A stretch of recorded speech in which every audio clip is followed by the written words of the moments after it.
আপনাদেরকে কোথায় নিয়ে যাওয়া হচ্ছে এখন? জানি না ভাইয়া, আমাদেরকে চট্টগ্রাম থেকে আসছি, আপনাদের ঘরে আমরা তৃতীয় ধাপের সুপারিশরত শিক্ষক। আমাদেরকে ঠেলে ঠেলে আনার কারণটা কি? আমরা কি বাংলাদেশের নাগরিক না?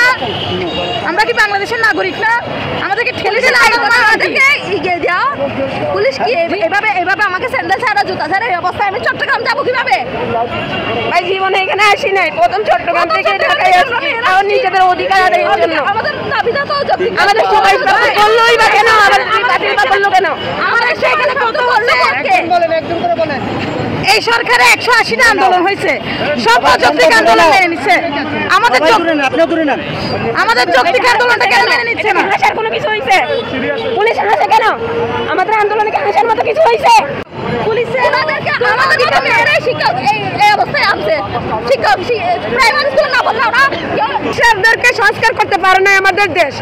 আমাদের পুলিশরা এখনো সরকার হয়নি, ওনারা এখনো আমাদের প্রতি অবিচার অমানবিক ব্যবহার করতেছে। আমরা যে যা জুলাই শিক্ষক ফাসিস্ট সরকার আমরা যেটা দেখেছি, পুলিশরা এখন আমাদের সাথে তাই করতেছে। আমরা তো কিছু করে বসেছিলাম। হয়েছে তো ভাই, ভাই হয়েছে ভাই, আমাদের অধিকার ভাই। এই সার্জিক্যাল দরকার।